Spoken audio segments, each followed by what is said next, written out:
잠언 10장 1절에서 17절 말씀입니다. 솔로몬의 잠언이라. 지혜로운 아들은 아비를 기쁘게 하거니와 미련한 아들은 의미의 근심이니라. 불의한 재물은 무익하여도 공의는 죽음에서 건지느니라. 여호와께서 의인의 영혼은 줄이지 않게 하시나 악인의 소욕은 물리치시느니라. 손을 게으르게 놀리는 자는 가난하게 되고 손이 부지런한 자는 부하게 되느니라. 여름에 거두는 자는 지혜로운 아들이나 추수 때에 자는 자는 부끄러움을 끼치는 아들이니라. 의인의 머리에는 복이 임하나 악인의 입은 독을 머금었느니라. 의인을 기념할 때에는 칭찬하거니와 악인의 이름은 썩게 되느니라. 마음이 지혜로운 자는 계명을 받거니와 입이 미련한 자는 멸망하리라. 바른 길을 행하는 자는 걸음이 평안하려니와 굽은 길로 행하는 자는 드러나리라. 눈짓하는 자는 근심을 끼치고 입이 미련한 자는 멸망하느니라. 의인의 입은 생명의 샘이라도 악인의 입은 독을 머금었느니라. 미움은 다툼을 일으켜도 사랑은 모든 허물을 가리느니라.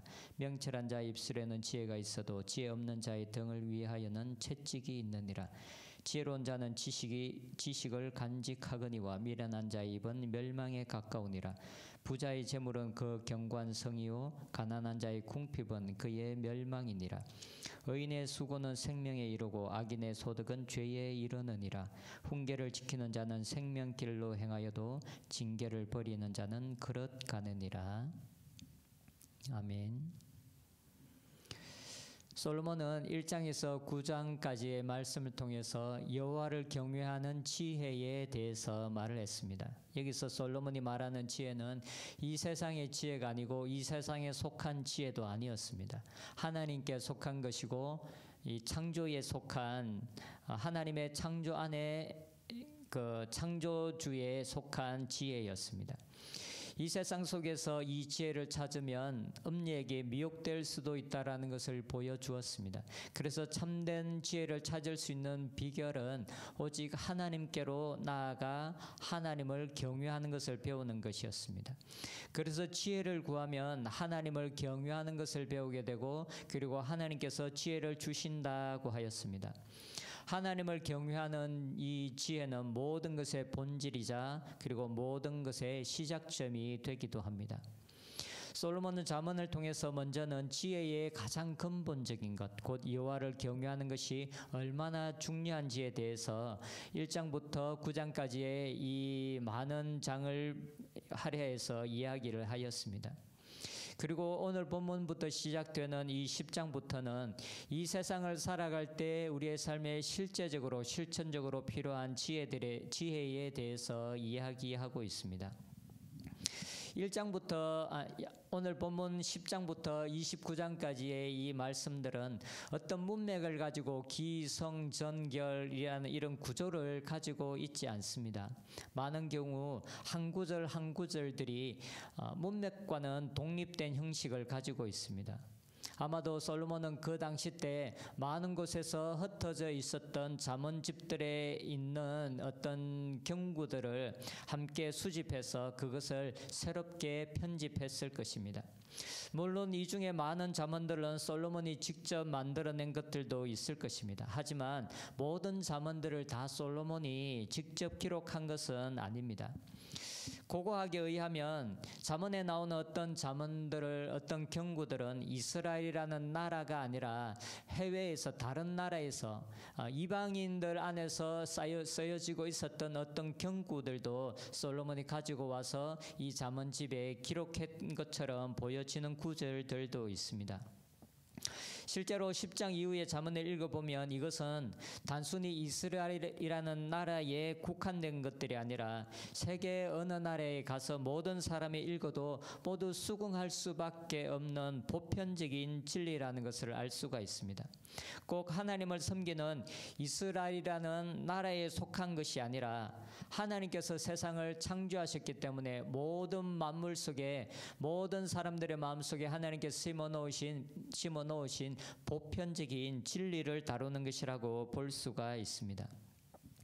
그런데 우리가 잠언을 읽으면서 기억해야 하는 것은 솔로몬이 잠언을 기록할 때에 여러 잠언집들을 참고해서 이 편집을 하기 전에 그가 먼저 1장에서 9장까지의 내용을 그가 먼저 기록했다라는 것입니다. 곧 여호와를 경외하는 이 지혜의 기초 위에 하나님을 경외하고 하나님을 두려워하는 이 세상에 속한 지혜가 아니라 하나님께 이 속한 지혜의 기초 위에서 이 나머지 잠언들을 기록했다라는 것입니다. 그래서 1장부터 9장까지의 이 말씀이 빠져버리면 그 위에 있는 나머지 잠언집들은 너무나 어쩌면 사람들에게 허무한 것이 될 수도 있습니다. 비록 어떤 잠언들이 이스라엘이라는 나라가 아닌 다른 나라의 잠언들을 인용했다고 하더라도 하나님을 경외하는 것, 하나님을 두려워하는 이 진리를 가지고 모든 이 잠언집들 많은 말씀들을 분석했고 분별했고 해석했다라고 볼 수가 있습니다. 보통 성경은 문맥을 통해서 그 정황을 알게 되고 그리고 그 정황에 맞게 그 말씀을 해석하고 적용합니다. 그런데 유독 이 잠언에 있는 많은 경구들은 어떤 배경 속에서 이 말씀들이 나왔는지 알지 못합니다. 그렇다면 우리가 이런 잠언들을 어떻게 읽고 어떻게 받아들여야 할 것인지에 대한 의문점들이 생기게 됩니다. 그래서 솔로몬은 바로 이 의문점들에 대한 해결책을 주기 위해서 우리가 이때까지 살펴보았던 잠언 1장에서 9장까지의 말씀을 기록했다라고 볼 수 있습니다. 곧 모든 이 잠언들을 분별하고 해석할 수 있는 기초가 바로 하나님을 경외하는 지혜라는 것입니다. 하나님을 경외하는 지식과 지혜를 가지고 있지 않은 사람들에게 이 모든 말들은 너무나 아무런 의미가 없을 수가 있습니다. 하나님을 경외하는 지혜를 가지고 이 세상의 지혜를 분별하라라고 말하고 있는 것입니다. 솔로몬은 10장부터 15장까지는 어떤 대조를 중심으로 한 많은 경구들을 먼저 기록하였습니다. 오늘의 본문에서도 초반절과 후반절이 대조를 이루고 있는 구절들입니다. 1절에는 지혜로운 아들, 미련한 아들, 2절에서는 불의한 재물, 공의, 3절에서는 의인의 영혼, 그리고 악인의 소욕, 4절에서는 손을 게으르게 하는 것과 손을 부지런한 자, 이렇게 한 절 한 절 속에서 대조를 이루고 있는 구절들을 먼저 모아서 초반에 10장부터 15장까지의 이 말씀들의 이런 대조를 중심으로 한 경구들을 기록해 놓았습니다. 17절을 잠깐 보면 훈계를 지키는 자는 생명길로 행하여도 징계를 버리는 자는 그릇가느니라 라고 말하고 있습니다. 생명길을 갈 수 있는 길은 훈계를 지키는 것입니다. 우리가 가르침을 받은 길이 있다면, 우리가 받은 가르침이 있다면 그 길을 계속해서 걸어가는 것이 생명길이라는 것입니다. 오늘 본문의 표현을 빌리면 그것을 지킨다라고 표현하고 있습니다. 때로 가르침을 받는 것은 쉬울 수가 있습니다.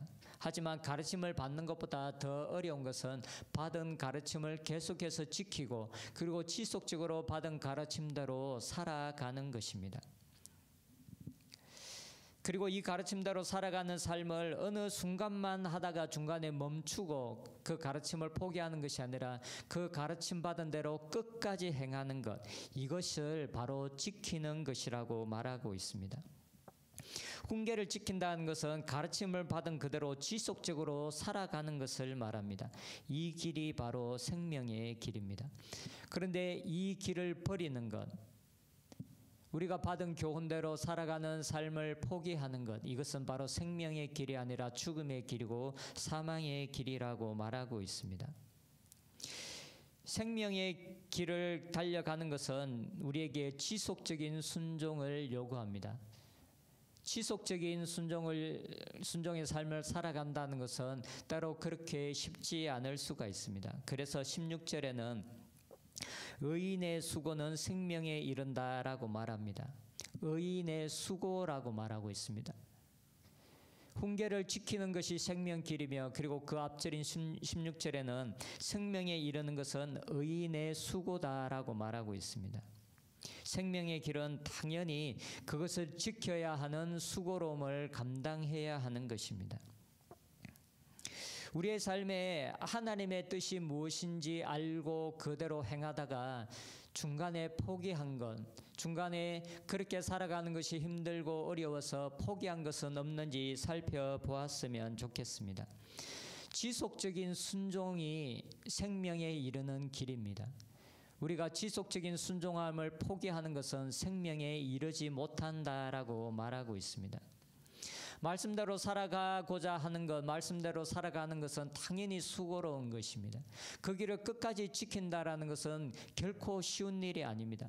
한 번의 결심만으로 되어지는 일이 아닙니다. 그러나 우리가 분명하게 기억해야 되는 것은 생명의 길은 끝까지 지키는 자에게 주어진다라는 것입니다. 수고한 자들에게 주어지는 것이 바로 생명길입니다. 우리가 예전에 걸었던 바른 길을 지금은 포기한 채 그 길이 아닌 다른 가르침의 길로 가고 있는 길은 없는지 우리 자신들을 살펴보았으면 좋겠습니다.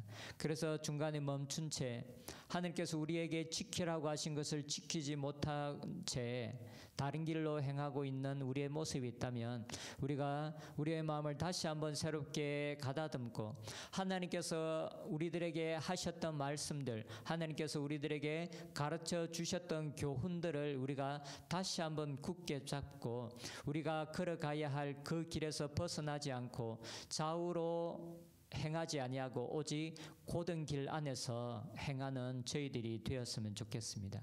그리고 그 길만이 바로 생명의 길이라고 성경이 분명하게 말씀하고 있다는 것을 기억했으면 좋겠습니다. 기도하겠습니다.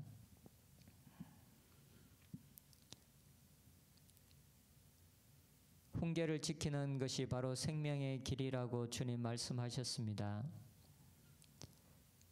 우리가 시작은 하였으나 끝까지 지키지 못하고 있는 부분은 없는지 하나님 우리 자신들을 돌아보게 해주시고 하나님께서 우리에게 이미 말씀하셨던 부분들, 우리가 행해야 할 것, 우리가 가야 할 길에 대해서 말씀하신 부분들이 있다면 하나님 우리 마음 가운데 다시 한번 그 생각들과 그 하나님의 뜻들을 가르쳐 주셔서 우리가 중간에 포기하는 자들이 아니라 하나님께서 우리를 부르신 이 길을 끝까지 지키고 끝까지 달려가는 저희들이 되게 하여 주시옵소서.